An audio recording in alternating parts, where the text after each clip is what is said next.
to clean my camera a little bit. Yeah, that looks a little better. What up? Peace to the Triple G's. Peace to you. Thank you for tuning in. You could be anywhere in the world, but you chose to click on this live because whatever reason. I go by Nos, NOS, No Scenario, Noise Over Silence, No One's Similar, No One's Son, Now on Stage. You already know what it is, man. Matthew, thank you for watching the replay if that's what you're doing. Thank you for jumping in on the live, even though there's nobody here talking with me right now. It's just me. Me and my own two. My own two pennies that I rub together and call them common sense. Just wanted to jump on the live because it is an even day. And this is what we do on every even day consistently. Unless circumstance dictates otherwise. I'm about to go get some water so I can stay hydrated. And we're going to chop it up, man. You already know. You know how we do. What up to the two that are in here right now? I'm gonna put some music on for y'all real quick.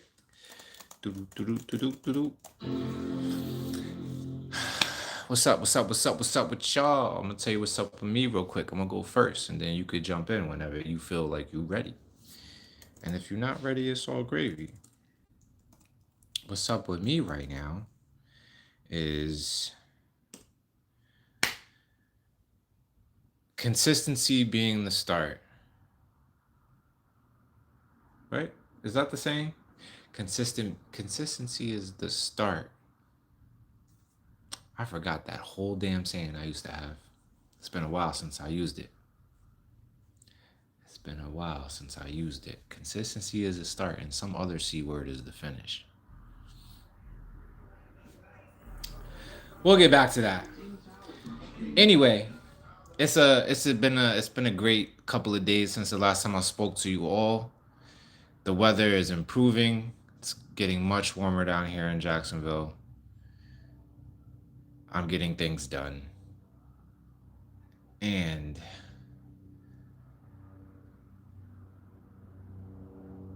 I'm eating fruits. I'm improving my diet. I'm staying way more hydrated than ever. Still haven't really quite got back on that workout horse yet, but it's coming. I got my resistance bands. I got the fucking kettlebell ready to go. So it's just really waiting on me. I'm just happy I have the tools to do what I need to do. You know what I mean?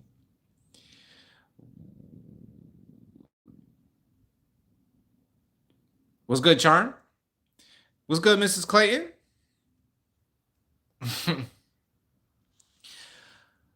What's good, OB, yep. Yeah, we always doing good. If we not doing good, we doing great. Those are the only two options. You heard? Nothing less.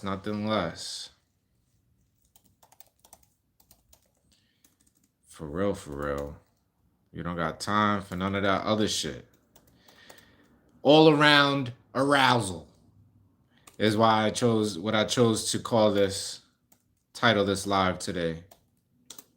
All around arousal, because I like alliteration, number one. I am a poet, if you didn't know it. And I just saw something powerful about the journey of dopamine in our body. Like back in the 90s, hopefully some of you were around to relate to this, but back in the 90s, the biggest hit of dopamine you could get is when you were doing something that you loved, or you were doing something that was arduous, and you were finally getting to that level of success that you wanted to see. That was the biggest dopamine hit that we could get back in the 90s. And then with the advent of the internet, cell phones, the dopamine changed from living in the moment to recording the moment, and then having this sense of ownership of the moment, this sense of I can watch this later. That became a bigger dopamine hit than living in the moment. And this has all happened within the last 25 years. And now it's changed strangely. The biggest dopamine hit you get is when you hit the share button from the moment that you recorded and then watching likes come in. It's fucking weird, bro. So it's like it kind of it changes it changes what we know and how we feel about reality. Like it's not even living in the moment and it's anymore. It's witnessing other people watch us in the moment, which has already been had. So that moment is in the past, and then getting people's approval or like for the moment of that moment. And that was deep to me. So I was like, that made me think about dopamine versus stress, the juxtaposition of the two. And then I was like, if you look at stress and dopamine, what they have in common is a state of arousal. And then I thought of the title, All Around Arousal. And I was like, I like that. Sounds like the title of a song. And here we fucking are. Mrs. Clayton asks, how's your mental? Feeling a little crazy in this world? Yo, I mean, my world has been crazy. My world has been turned upside down so many times in the past, let's just say since 2021, where yeah, like you ever have what's it called? Like those sand clocks, what are they called? You know, the little things with the sand in it and you flip it over and then you watch the sand tell your time. I forget what those shits are called. A timer basically. Uh but that's what life has felt like. It's like and you can't even like as soon as you feel like you're that last little bit of sand is gonna come to this bottom portion of the timer, it's flipped over, so you never get to like fully see the sand come to this other portion, and it's fucking weird. So that's my personal mental my mentality concerning in regards relative to my personal life. My mental in regards to the world at large. If y'all don't know me, man, I've been a conspiracy theorist since maybe like October 1st, 2001, when I really was like, hold on, what the fuck just happened? And what are they telling us? That's when my world, my perspective on the world in general started to really change. I was a junior in high school, and yeah, life just completely became a different animal. And yeah. So to answer your question, Mrs. Clayton, I'm I. How are you doing, my love? How's Alaska? How's the fam? You know, how's your hubby's state his state record, all-time state record holding up? Did anybody break it in the past couple of days? We want to know. OBS says, I'm doing great. The Latino femboy in my college works at my local Culver's and he gave me free food. He's so nice. Oh, that's what's up. I fucking love Culver's. Culver's is so yummy. I remember the first time I had Culver's. I sat in that restaurant. I enjoyed the fuck out of that butter burger and like the fries. I was like, yo, this is a cut above every fast food restaurant joint I've ever experienced. And they have not only ice cream, but they have concretes. They have shakes. they have they have all the things, and they have all the toppings and the mix-ins that you can. It's kind of overwhelming. Like they never do a good enough job of telling you every single mix-in that they have. So you can't. You never. It's always something new with Culver's. But I fuck with Culver's heavy. So shout out to your homie, your femboy that gave you that free food. It's a very nice thing to do. We should always look out for each other like that. When I had my very first job at McDonald's, way back in the day. I think I was like 14 years old. My people know when they came to see me, it was free. All right. I mean, you as long as you paid like a dollar or two for something, I was filling your bag. Your bag was way heavier than what you paid for. Yeah, man.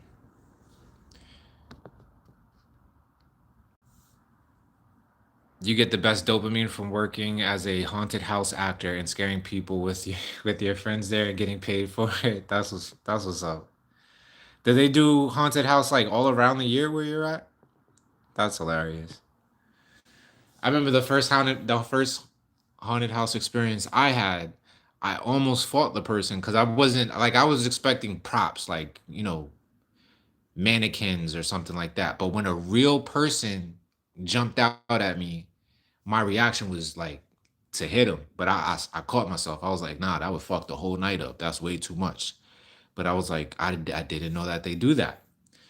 And now I really appreciate it. And Aura is also one who appreciates it. She loves going into little haunted house situations. If you don't know, Aura is my 5-year-old daughter. Mrs. Clayton said, "You do everything was a lot since you was a kid." Yeah. What was the first thing for you, Mrs. Clayton? I guess everybody's first thing is like Santa Claus. You believe Santa Claus at for 1 second, and then you like, hold up, that's not Santa Claus. That's mom and dad. That's always everybody's first like biggest lie. But do you remember the first big lie that you were exposed to, Mrs. Clayton? Chanko was good. Welcome to the live, son.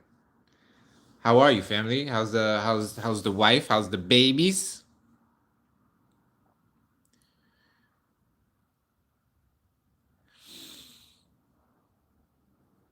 That's what's up, Mrs. Clayton. I'm happy everybody's doing good. Oh, you work at Hell's Gate? I never even heard of that. Where are you located? Oh, Obia.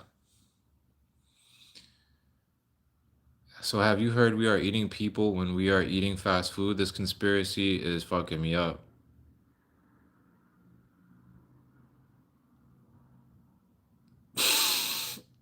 I've heard it now, Mrs. Clayton. Now, I've always had my suspicions, but I always tell myself, nah, there's no way. That's crazy. There's no way. That's crazy. I refuse to believe it. I didn't know it was an actual like anybody else was actually thinking that or saying that. But do you remember the movie Soylent Green? I remember that movie. It was one of those movies that came out in like what the late 80s when they were actually making movies that were exposing. I mean, they still make movies that expose fucking things to us, but back then there was the movie They Live and there was Soylent Green. And if you saw those two movies, you were fucked up for life. I think 1984 came out with a movie around that same time as well.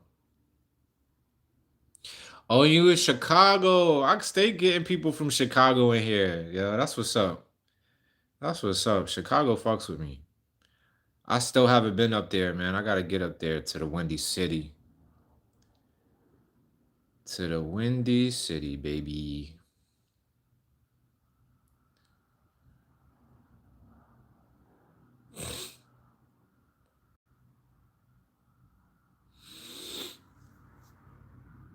Welcome to the block party, Lego. Doop.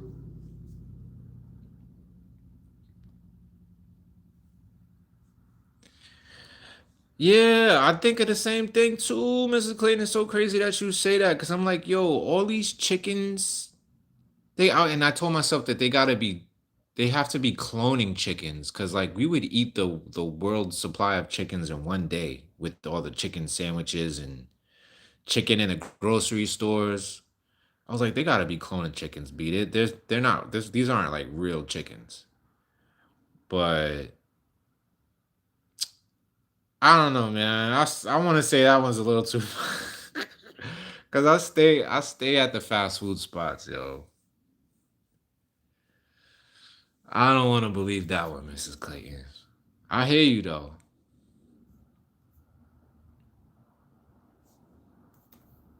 Sheesh. And then if they cloning chickens, they definitely cloning cows.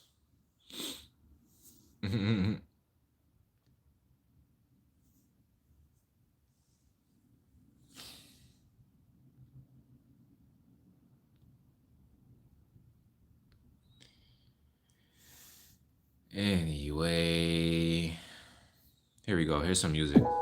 People need to chill the fuck out. Chill the fuck out. Anyway, I had a talking point about stress and dopamine. I'm not sidetracking from what you were saying, though, Mrs. Clayton. I feel you. I refuse to believe that shit. And you know what I mean? Like, that's crazy. I can't even I can't eat off the land. So I've already been vegan. I served my time. I put in my time as a vegan. I thought about being a breatharian. Apparently that's actually a thing. Like you could live off the sun rays, you could sun gaze and be a healthy human being. I don't know how that works for those of us who want to work out though. Like, you know what I'm saying? Like, I'm sure it's pretty much a diet. You're definitely gonna lose weight, but like as far as like the construction and atrophy of muscles when you're trying to work out and like, you know what I mean? Cut yourself up or whatever in a good way.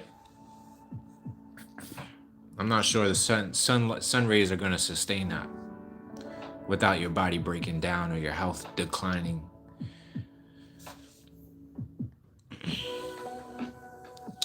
But sheesh, what a crazy thing, baby.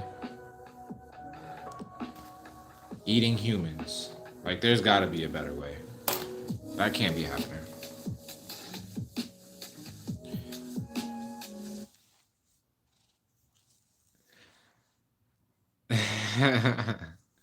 All right, Mrs. Clay. So, what's your reference material for this information? Do you have any? Do you have any reference material? Put us on.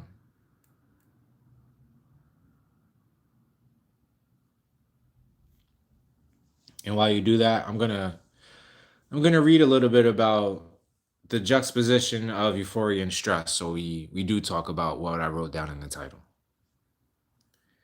Both are high arousal states. Your body doesn't speak English, it speaks chemistry.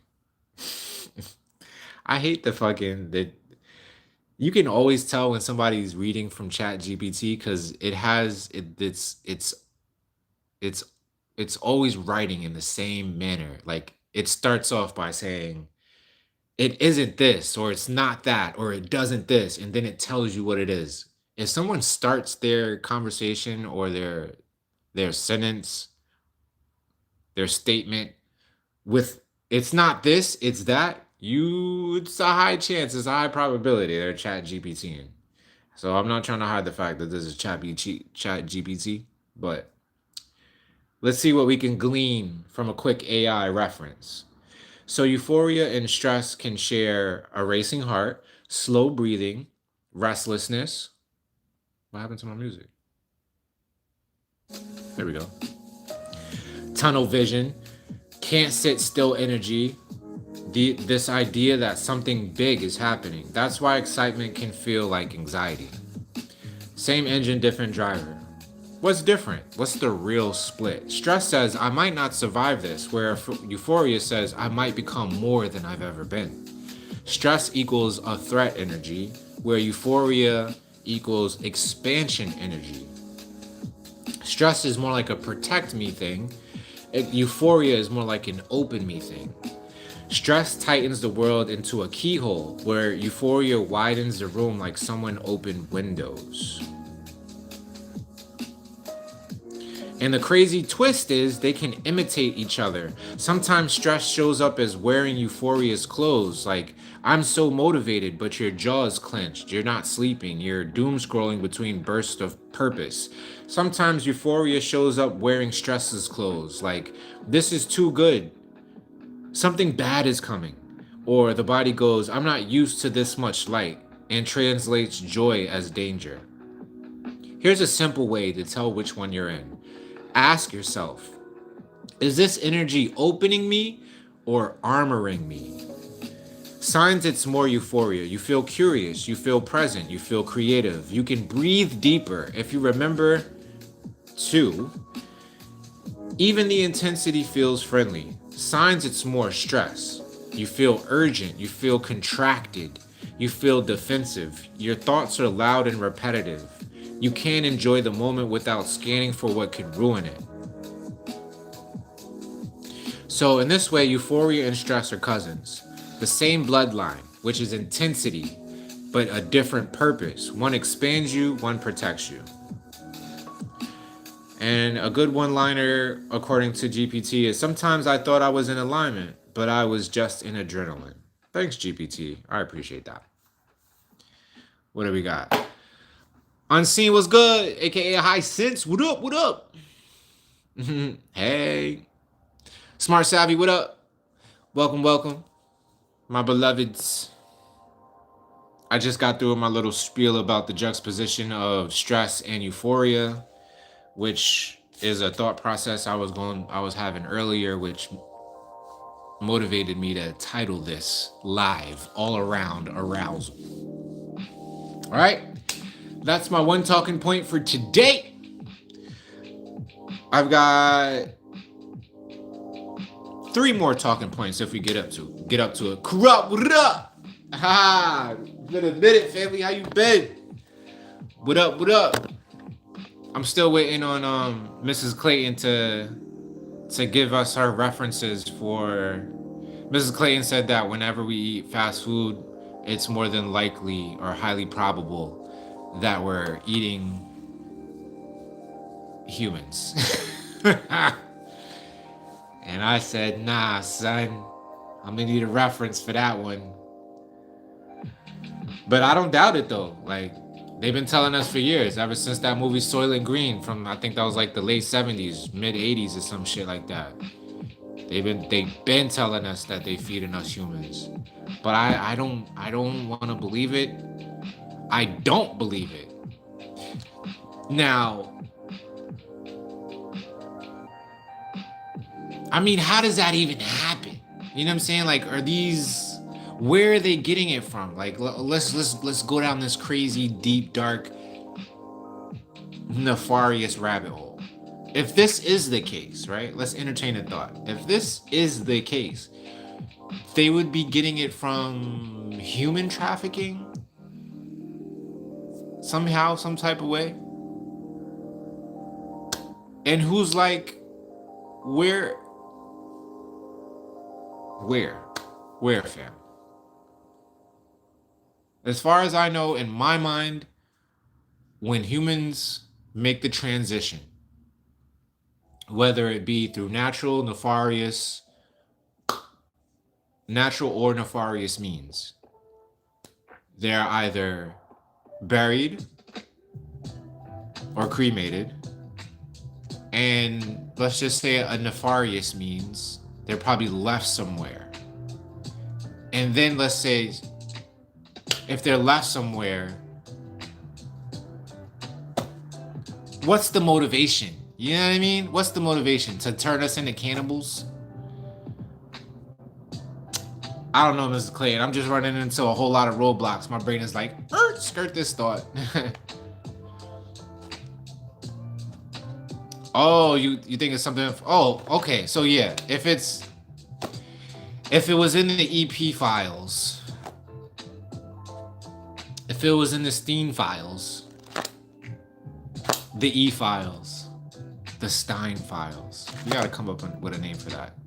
Whoever would have thought the X files would have turned into the Stein files, but the Stein files still aren't. It's not as good. The X Files was a great show. I used to love that show.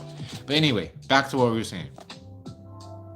I have no doubts in my mind. I think it's highly plausible. In fact, I've even read myself, because I did do a little bit of deep diving in the Stein files, the E files, where these people are definitely practicing cannibalism. We're talking about rich, powerful heads of industry, heads of political processes are practicing cannibalism because they're fucking weird. Number one, they act like there's this movie that came out not too long ago.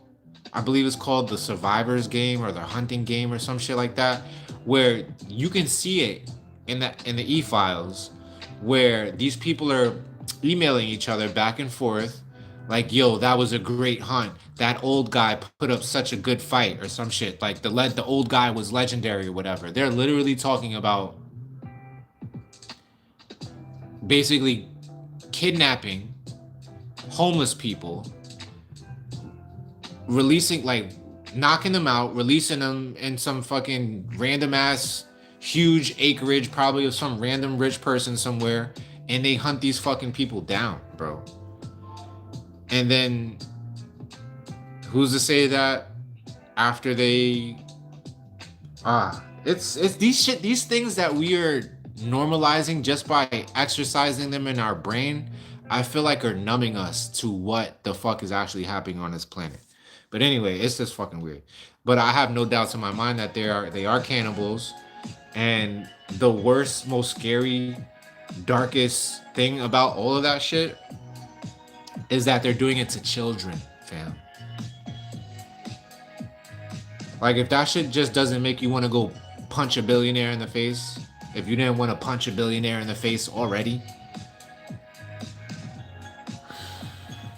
I hate to think about it. I hate that it has space in my brain, and then my brain is like, okay, now is the time to fucking talk about it. But if we don't talk about it, then we're also doing a disservice. Like, we need to talk about this shit. And then there's the whole adrenochrome thing, right? I know you guys have all heard of adrenochrome, or however the fuck it's pronounced. Basically, which is the idea that from what I've read, from what I've heard, let me change the song because this is making it seem like this is a happy fucking this is not a happy conversation.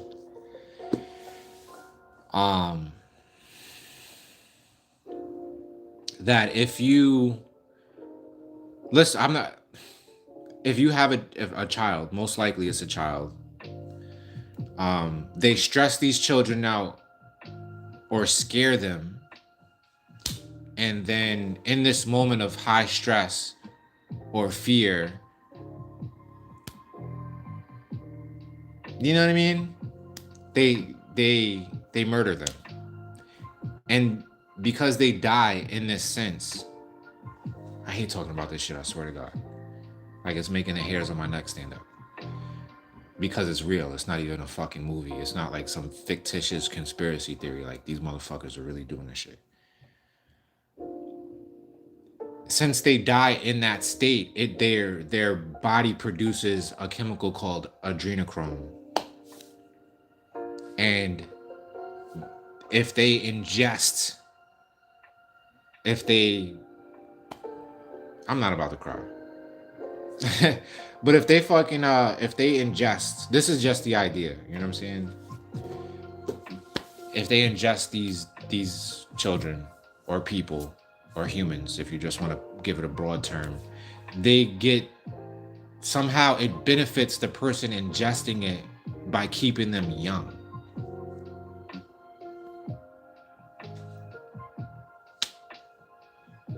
I'm not making it make sense because it don't make sense. But it's what I've read. It's what I've heard. It's an idea that's floated out there. Don't say that nobody ever fucking told you. You know what I'm saying? The hunting games. Yeah. The e-files, right. Steaks from Dollar Tree. Yo, for real though, like shopping in Dollar Tree and Dollar General and Family Dollar or whatever, like they have a grocery section, and I'm not gonna sit here and say that I would never. I would like to say that I would never, but I have been in that position where I've been so down bad that I've had to shop at dollar stores and get like a majority of my groceries from dollar stores. But it is scary, like, if it's scary to think about. And like, something even weirder or even more nefarious to think about is, what if they're doing that? Let's just entertain the idea, right? That if they are doing that and then they're going and putting it in like high quality, like Whole Foods, fresh market type of packaging, and you're thinking you're getting grass fed, organic fucking cow beef, and bits and pieces of it are, like, it's crazy how we're sitting here talking about this shit, but we are. People are buying steaks off Temu, yeah, like, weird as fuck.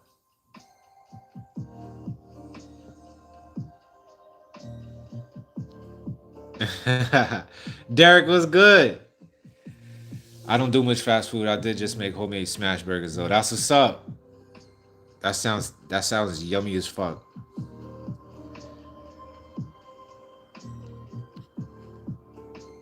I'm doing good, Corrupt. Thanks for asking.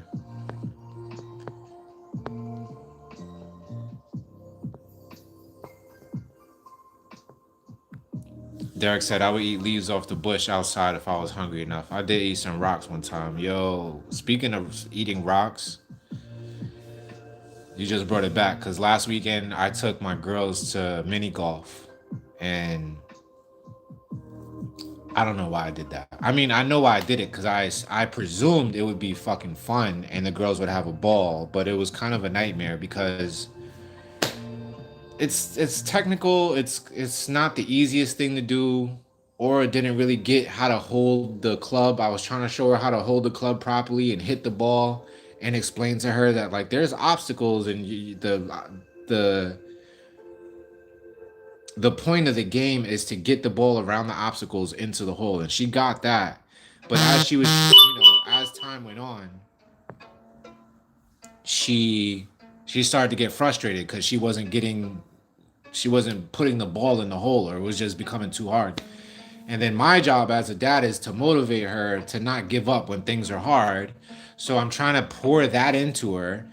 And then Lumi is just like, I'm not playing. I don't have a club. They won't let me hold the balls. So I'm just gonna stand on all the obstacles. I'm gonna jump in all the like the shitty water puddles and rivers and shit. And I'm gonna stand over here on all these mountains of rocks and maybe eat one or two while my dad is over there with my big sister. So I was like this the whole time, fucking running back and forth, like trying to, facilitate Aura from not giving up on mini golf. We on the fourth hole. I just paid like $50 for this shit. She like, I don't want to do this no more. Let's go skating. And then so I'm over there with Aura, and some other people were like looking at Lumi while she was standing on the rocks. And I don't know why they thought this shit was funny. I wanted to slap the shit out of them. I'm not even gonna hold you. They was like, yo, she ate one of them rocks. And I was like, no, the fuck she didn't. She's not. No, she didn't, nigga. And I know for a fact she didn't, because I was watching her. Like, when I'm with my girls and they do the split apart shit, when one wants to be over there and one wants to be over there, this is me. Every second. So I know for a fact. I saw her with the rocks and she was moving them around. She picked them up, but she didn't put no fucking rock in her mouth and eat it. And they told me that shit. And it was like, yeah, she swallowed it. I was like, I will fuck you up. Like, don't tell me that shit.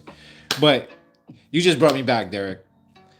And I think I might have eaten a couple rocks in my lifetime. And if she, in fact, did eat a rock, which I'm sure she didn't, that girl won't eat nothing that's not a French fry or a fucking pretzel bite or a fucking chicken nugget or a spaghetti noodle. She's not eating no fucking rocks. If she did put it in her mouth, she spit that shit out. I guarantee you. But we all been there. So let's not demonize rock eating.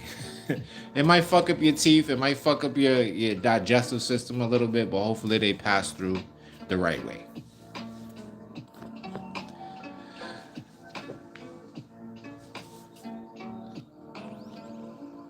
Reminds you of Squid Games? Yeah, man. Squid Games was one of the realest shows ever. But thank you for bringing that up, Mrs. Clayton. You know I like to have the hard conversations. It's a challenge. It's a challenge to talk about shit that you don't want to talk about, that you don't want to say out loud. And I think that's why the world is as fucked up as it is now, because people scared to talk about politics and religion and crazy shit like we just did. So even though in a way I think normalizing it makes you number to it, like it's less, it becomes less of a shock the more you talk about crazy shit like that. You still gotta talk about it. Melanie King has a great dive into the E-Files. Bill Cooper was the first journalist to publicize the government occult agenda. Yeah, I have a Pale Horse. I have the unredacted version because that book, when it first came out, they banned it, and then they allowed it to be published again, but without certain chapters. And one of those chapters was the learned elders of Zion, I believe, is the title of the chapter. Woo! Talk about it. Surviving the Game, yeah, that's the one that came out in the 90s. I remember that. Yeah, I remember that. That was the joint. There was one that came out not too long ago, was based on the same premise, and the main character was like this Caucasian lady, and she was like pretty badass, and I think she like got out of the game and some shit like that.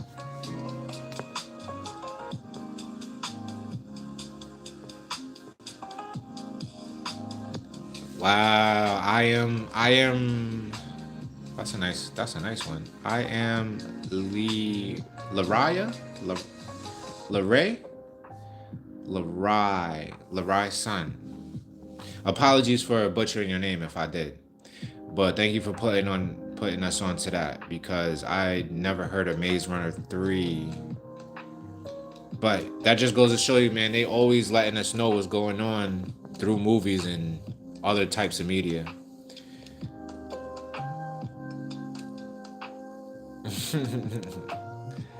I'm happy you came to ask, Mrs. Clayton. I'm happy you brought it up. I want you to be wrong, but I fear that you may not. Ab Yin Yang Flow was good. Peace to you, family. Y'all heard of ASFA 1997? I have not. I have no idea what that is. But what is it? Let me Google it. ASFA 1997. Okay, people have already talked about it.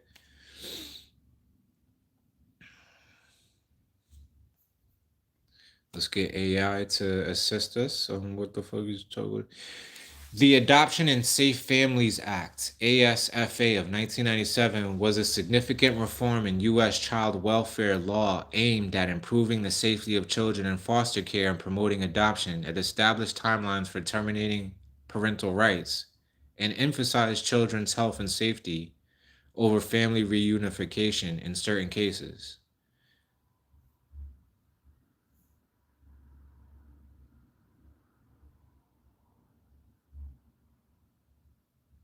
Hmm. Why do you bring that up, Abyin and Yang?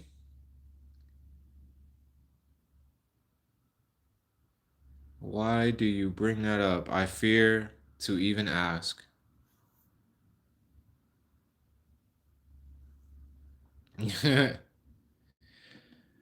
Derek said, but I was grown as fuck when I ate these rocks because of a story I read about famine in ancient Hawaii. Whoa. So tell us about it. Tell us about it, Derek. You say you was a grown man eating rocks. They got them special rocks out there in Hawaii. They got them lava rocks. Razia was good. How's that baby?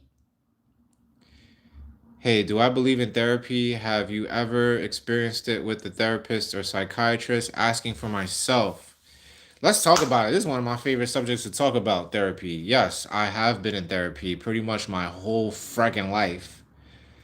And in the beginning stages, my child therapists were fucking great. I remember having amazing child therapists, probably one of the biggest influences on who I've become up until this day, because I feel like I'd be way far ahead of people as far as observing people's behavior and interpreting what it means have I been the best at fucking using other people's behavior to inform my decision on how I live my life? Not really the best, but I am a great observer and I am able to articulate other people's behavior, including my own. That said, in my adult life, recently, let's say in the past 6 years, they've bastardized therapy, fam. Therapy is always supposed to be, in my humble opinion. Y'all can agree. I invite you to disagree with me and tell me where I'm wrong. Tell me where I missed the plot on this. But therapy has to be 100% in the. I love the way Japanese people put it. Zettai ni is absolutely like it's a promise. Zettai ni. It has to be in person. It's a meeting not only of the minds, it's a meeting of the heart. It's a meeting of the spirit and soul between two people. And there should be some type of level of, maybe respect is the word, but it's not really respect. It's more like I'm coming to you because I believe you can help me type of a vibe. If you don't have that, the therapy is for nothing. It might be ass backwards. And even then, when you can meet your therapist in person in their cool office with their daybed that you get to lay down on and stare at their ceiling and look upon the fucking hundreds of books that they've acquired, and that kind of gives you this impression that this person has read all of these books. You know what I mean? Like, you need that. Even then, in those situations, therapy can fail you. A psychiatrist can fail you because they it's impossible, fam. Like, the human mind is I want to say 100 more times unique than everybody's fucking fingerprint. Everybody's shit is way different. And it's for one person to be able to comprehend where people are coming from, it's damn near a miracle. But there are people that, all that said, there are people who are really good at understanding archetypes, who are understanding of the way our caretaking and our upbringing affects the way we think and act. There are people who are fantastic at that. And if they are, great.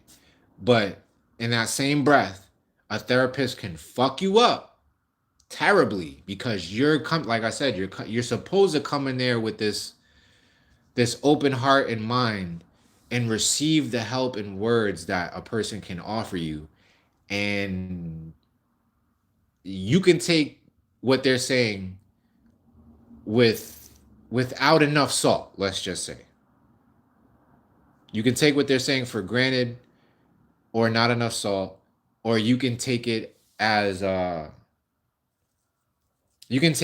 authority, and they can pretty much brainwash you into fucking up your life. I've seen it firsthand.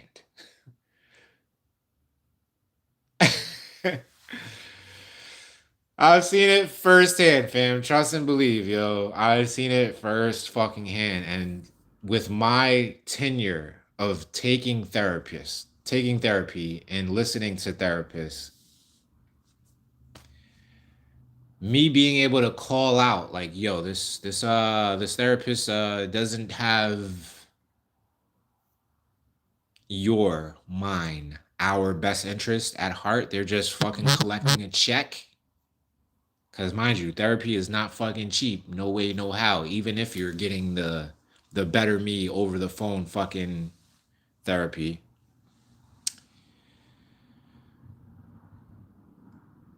Those people, almost everybody now, man, are doing the least and expecting the most. Capitalism has fucked humanity up beyond recognition. FUBAR is what the acronym is. Fucked up beyond all recognition. It's fucked up, bro. The last therapist I had, just to give you a quick anecdote, she started the therapy session by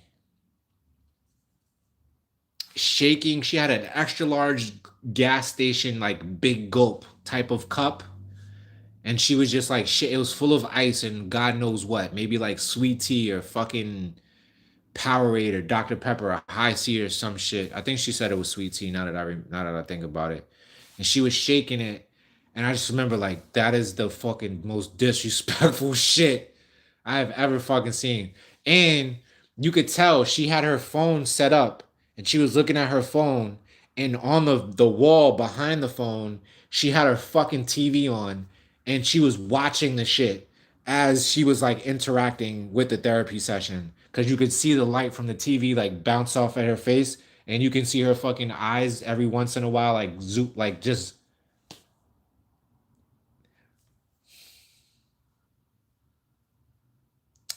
Yep.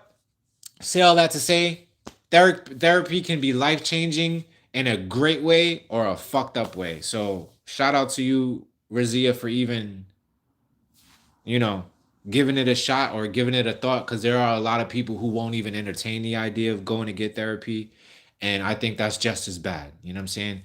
Get, if you feel like you or anybody you know needs therapy, definitely suggest it to them, and pray for them. Hopefully they have the discernment to know when somebody's really fucking helping them or just feeding them shit sandwich. Dr. Aubrey was good.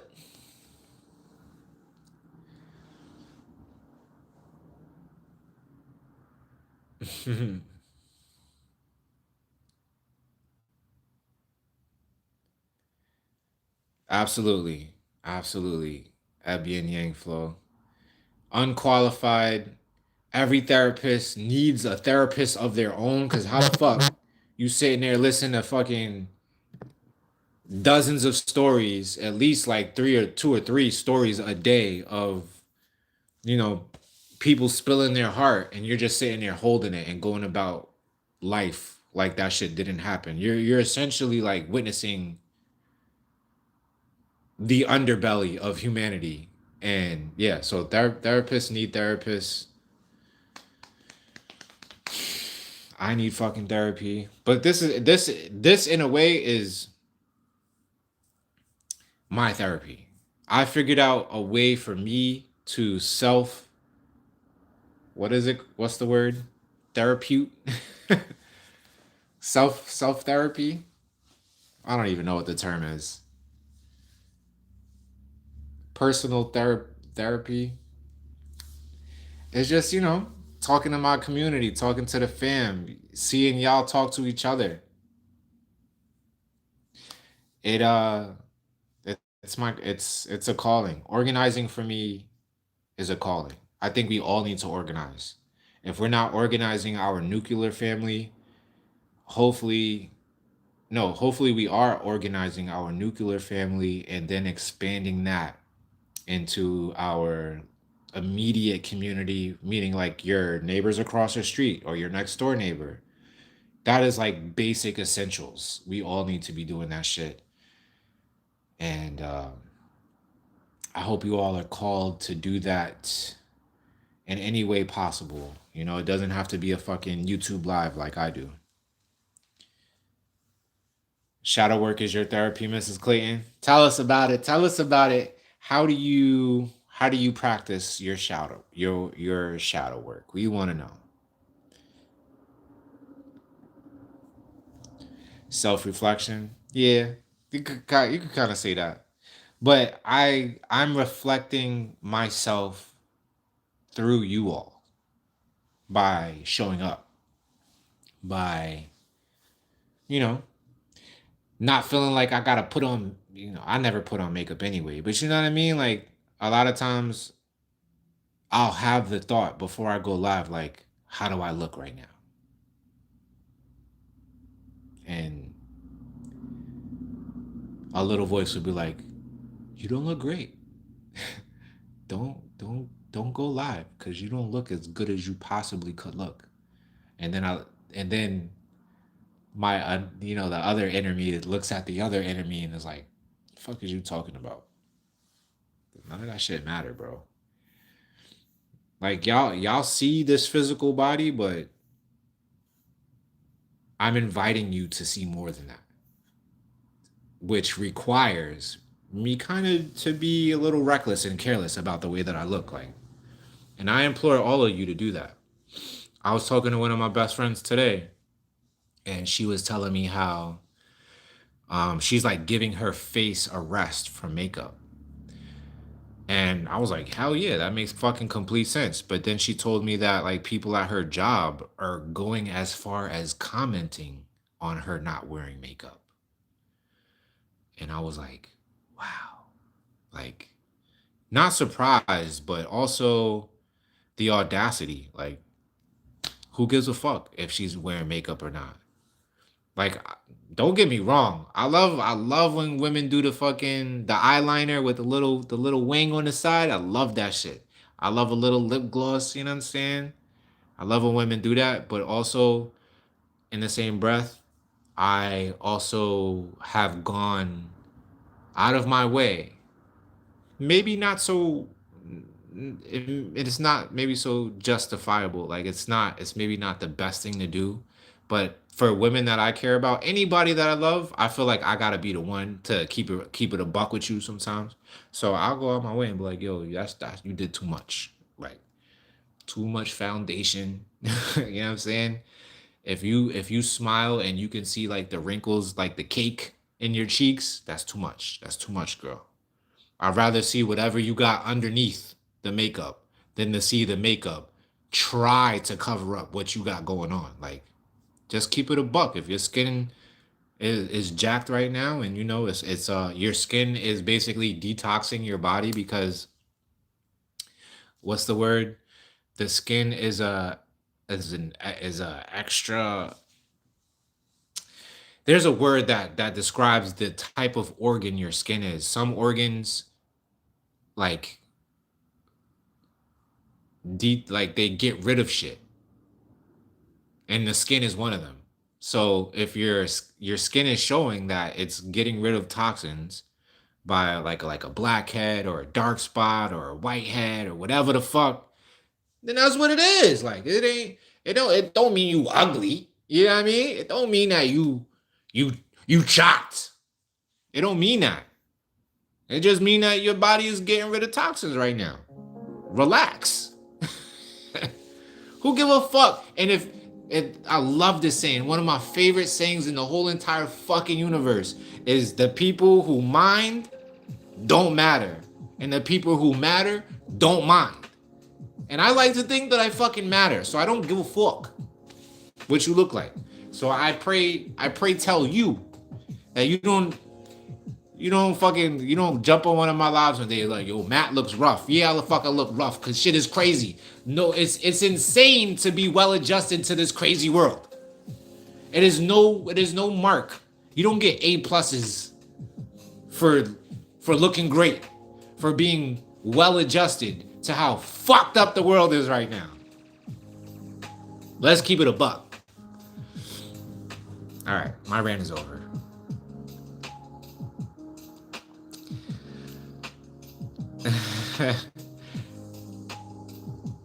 Facts. That's what's up. Zero babble. What's good? I love that therapy is helping you out, and as it should. That's what it fucking should do. Keep going. And shout out to your therapist, whoever they are. I personally am grateful for your therapist for being one of the good ones. Yolanda the Gardener, what's up? Vulnerability is healing. Very much so. Mrs. Clayton says, any problem I have, I look at how I contribute to it. I don't play the it's because of the other person. Your part is the most important. Mrs. Clayton, you a poet. And you know it. It makes sense. It makes sense. Shout out to the love song Desmond. Go stream that man's music.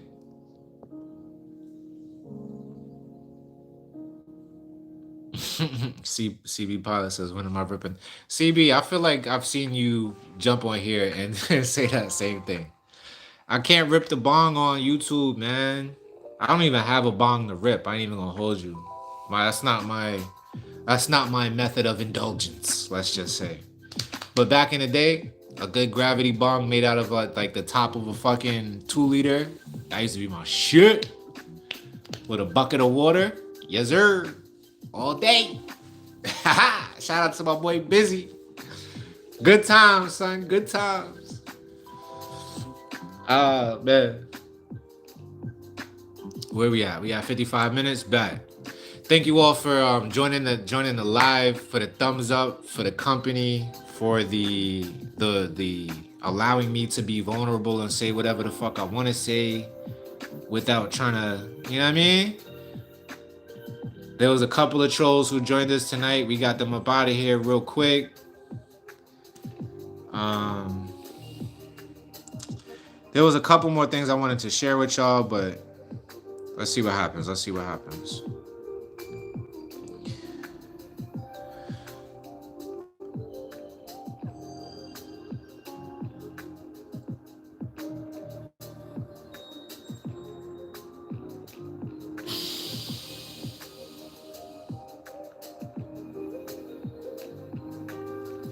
Some talking points that I had was the all-around arousal thing, which if you're just joining us in the live, that was at the beginning of the live, so you gotta scroll back for that one.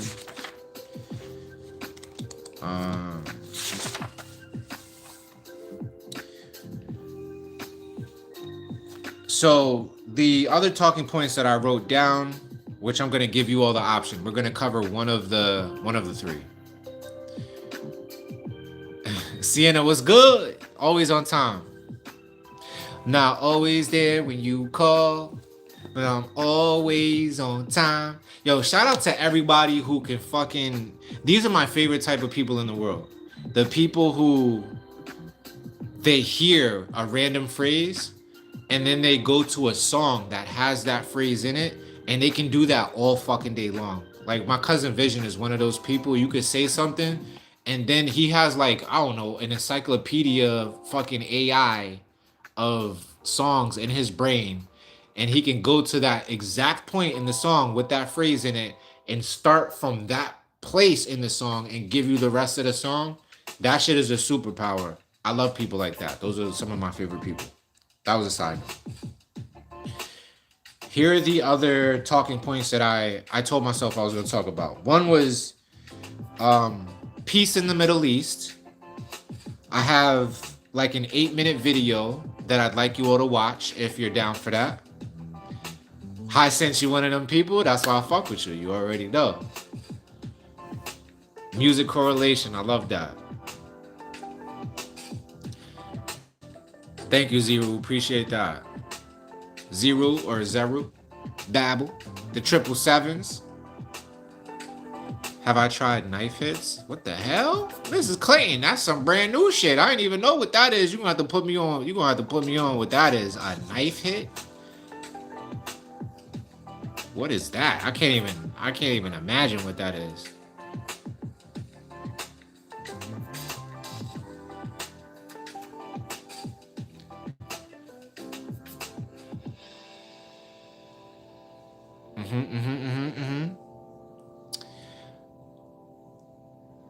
Larai. Larai. I would just say it Larai, right?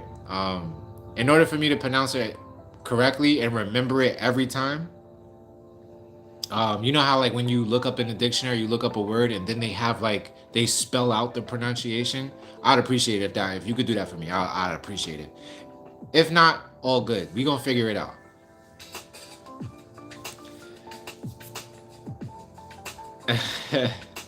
I always call Mrs. Clayton because she married, so you gotta put some respect on that. 25 years too, right, Mrs. Clayton? Stop playing. 25 years and counting. Forever, ever. Andre Brown coming here talking about all my girlfriends think I'm cheating on them. Damn, what you be doing? Yeah, actually, I love that. I love that sentence because it's a self-fulfilling prophecy. All of my girlfriends is the key phrase. Think I'm cheating on them. I love that about you. Yeah, that's hilarious. Thank you for sharing that. I needed that joke. All right, so the three other talking points that I had written down before I go is peace in the Middle East, which requires us to watch a video for about 8 minutes. It might turn out to be 4 minutes because I'm gonna hold the button and hopefully y'all can listen to homie talk fast. The other talking point I had was a post I saw about Nietzsche. I don't know if you all know who. What the fuck is Nietzsche's first name? I don't even know his first. I can't think of his first name. Um, but he's one of my favorite philosophers um, slash authors.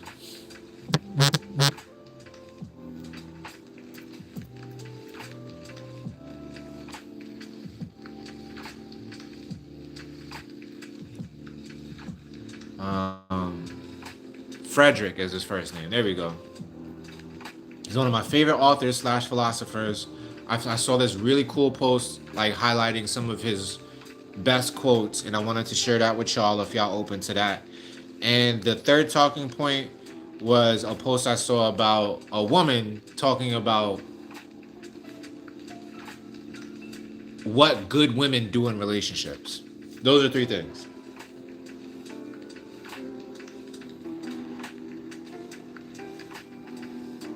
Yeah, Frederick. Okay.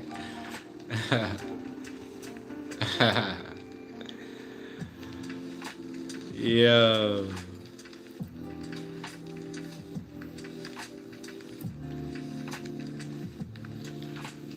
Oh, I forgot to cover Mrs. Clayton's shadow work. She says, any problem I have, I look at. Oh, okay. I did say that. All right, bet. I covered that. I thought I missed it. I thought I missed it.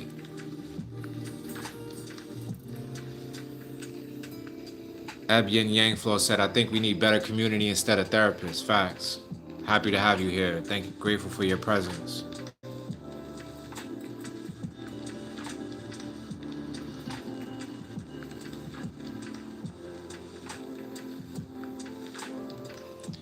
Alright, boom.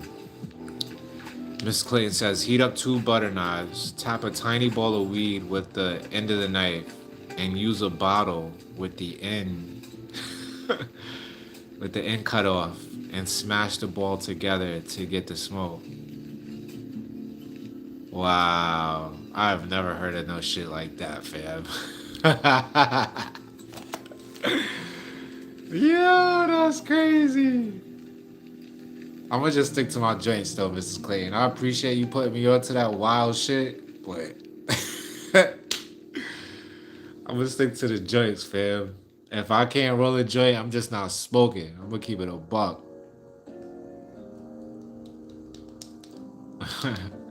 Oh, Andre got jokes. Appreciate you. Thank you for coming through, Andre. We always need people with jokes. Facts. So if y'all don't pick one of the 3 talking points that I had before I go, I'm gonna just pick one myself, and then we gonna end off the live with that. I'm still cracking up over the butter knife, the knife bong. That's some new shit. That is some new shit, but it worked. I bet you it worked. Y'all can definitely be down for all 3. If we get 3 people to say all 3, I'll do all 3. But I'd rather do one because it's 9:13. It's 9:13. I gotta get up dumb early in the morning. I gotta take a drug test tomorrow, son.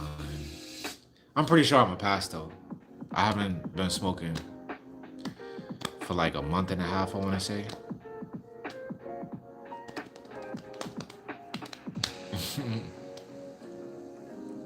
The dab knife. A 20 sack will last forever. That's a fact. That All right, so far we got 2 votes for all 3. Nobody's voting for 1 yet. Lorray. Oh, Lorray. Okay, love that. Thank you, love. Thank you. It's committed to memory. Committed to memory. Lorray is easy. Because I was looking at it like, damn, how do I say that? Lorray, Lorray. Lorray, I got you. No takesy backsies. All right, bet. So we got 1. I think we had 2 votes for a good woman. Okay, Mrs. Clayton said a good woman. So we 2-2 right now. We neck and neck. Who's gonna break the tiebreaker? Who's gonna break the tiebreaker? We got 2 for a good woman. All right, bet. 3 votes for what makes a good woman in a relationship. I'm gonna turn off the music. I'm gonna pull up my old secondary phone. We're gonna go to Instagram, and I'm gonna share this with you all. You fall in love with who you get to be, with them, around them, through them. I thought this was powerful. I literally don't think you fall in love with another person. I think you fall in love with who you get to be, with them, around them, through them. You fall in love with the portal to your greatness. And so when you fall in love with a woman, you're falling in love with the vision she has for who you are, not who you can become, who you are at your essence. So when she's inviting you to transform or change, she's not trying to change you. Scrape off everything that's not you to reveal the magnum opus of your essence. She falls in love with his essence and what he's up to with his life, his creativity, his imagination, his dharma. I love this vision of Michelangelo. He said he saw David inside the marble and he scraped away everything that wasn't David. And so when you fall in love with someone, you give yourself up like a block of marble, and your partner has a vision for you where you are not controlled by your defense mechanisms from childhood, your wound-driven strategies. That's when they get upset, because you've left the present moment, you've left consciousness, and you're now being run by a pattern. And so they're standing for you actually being more yourself, not less yourself. I literally don't think you fall in love with another person. I think you fall in love with who you get to be. And that is it. That's the piece. And we can chop it up for a few minutes about that. If y'all agree, if y'all disagree, I'll go ahead and tell you where I got that from, because I love giving credit. I got that from an account on Instagram called One Question with Elliot. And that guest who was speaking, her Instagram is Lalabird. There you go. At LALLA Bird. All right, so I'll give you guys like 3 minutes to type out anything that you want to respond or add or negate to what Miss Lala Bird said, and then we'll get up out of here. Abby Yang Flow says, in my experience, that's been accurate. Yeah. I guess I'll go first about what I had. My response to that was exactly what Abby Yang Flow said, was that's highly accurate. I think in our best, it's not even, we can remove the whole good woman part of it. Anybody who you have a relationship with should, if they truly love you, my definition of true love is when people want what you want for yourself. So they allow you, they open up a space for you to become more of yourself. And they allow you to decide what you want for yourself, not what they want for you. So maybe I do disagree with her, not her per se, but what her example was she gave an example of Michelangelo seeing a block of stone and saying, I saw David in there. I just took away everything that David wasn't. So if you think about what she's saying in that example, Michelangelo was the sculptor. Michelangelo was the one determining what David was and what David wasn't. It wasn't David. So poetically, it makes sense, but not like literally, it doesn't make sense. So with that said, my highest idea for love and relationship is when you're in one with someone, you listen to them. You empathize the best you can with them. And when you hear someone express with their whole heart who they want to be, you allow them to be that. And that also requires, obligates you even, to remind them when they're not being that. When they're out of alignment with what they told you they would like to be in alignment with. And if you point it out, if you go out of your way to point it out and say, hey, you're not, whatever it is you're doing or the way that you're acting or what you're saying isn't in alignment with what you told me you wanted to be, your highest version of yourself. And then they say something like, well, I changed my mind and now this is the new me. Then you change your mind and be like, okay, I got you now. This is what you want to be. This is what we going. This is how I'm going to support you in being this new identity of yourself. You're constantly changing your permission, your support to allow them to be who they want to be. And that is my 2 cents about it. Let's see what you guys say. Let's see what you guys say. All right. Relationships are supposed to bring out the best in us, but they often do bring out the worst in us, don't they? So that's I think that's all part of it, you know? You got to be fair. You got to be there for the good and the bad. I think that's why the boilerplate vow when you go get married is to have and to hold. Because to have someone is to have them, but to hold them, you know, it's different. It's very different. To hold them in their moments of greatness and to hold them in their moments of doubt, in their moments of being less than who they want to be, to hold them in their moments of aberrance. Aberrance is the good word. That's the word I was looking for.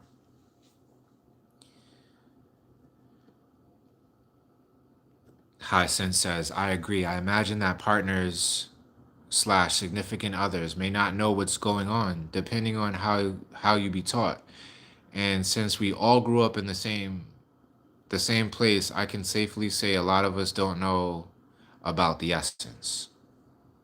Okay.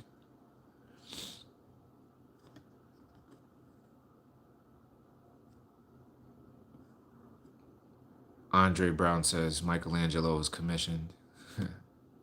I'm sure he was. That boy was after that bag. Oh, and High Sense's second piece to that was, I'll read that last sentence. And since we all grew up in the same place, I can safely say a lot of us don't know about the essence and connecting to it. Facts. That Big Yang Flow says a lot of times we are weighed down by aspects that aren't us. Plus, a great partner will show you yourself. What else is a relationship but a mirror, you know? Zerobabble 777 says, I agree, man. I think it's about seeing the other person in the fullness of their humanity as opposed to what we want to see.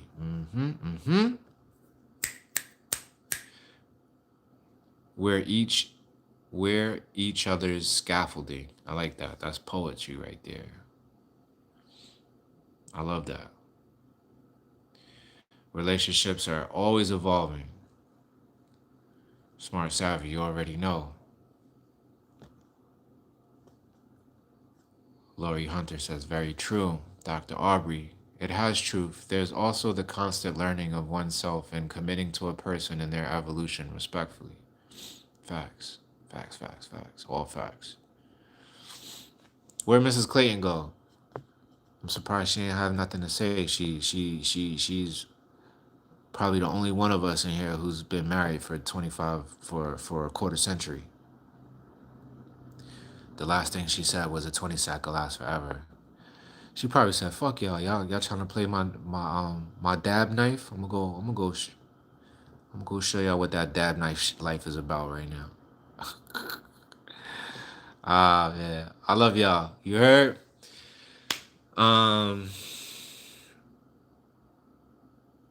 I got expertise by a process of elimination. Yeah, man. Yeah. Oh, dang. Been married thrice. Okay. I gotta remember that about you next time you come through. Gotta remember that about you. Committed to memory. And what else did I need to commit to memory? Lorraine, I think was her name. Let me go read it again. Where is that? Where is that? Lorraine. Yep. Okay. Got it. Sold.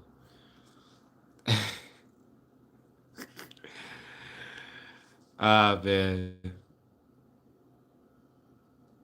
Smart Savvy, you got married once? Are you still married?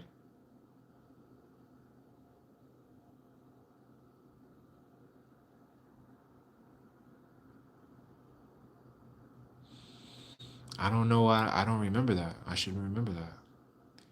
Oh, okay, okay, okay. All right, all right. Committed to memory. You got married once, but it didn't work out. Abby and Yang Flo been married 3 times. Good Lord, have mercy. I can't even talk shit. I cannot talk shit because I basically got married 3 times to the same person. Who does that? Who does that? All right. So, all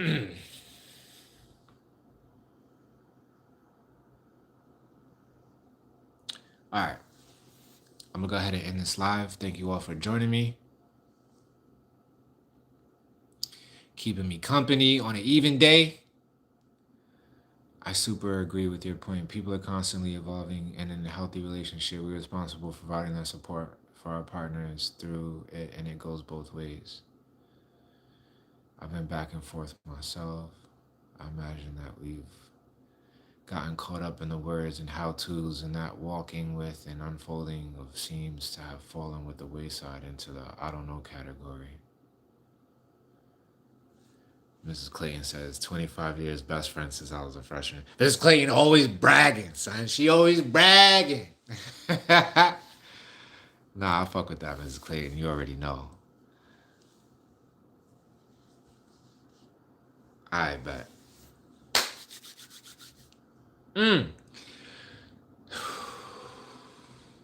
To the one of us who is many, we come to you in total awareness.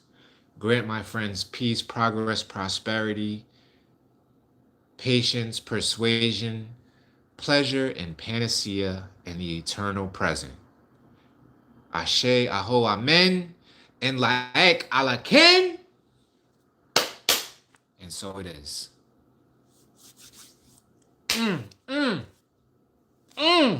Big hugs to y'all. Stay nourished, stay hydrated.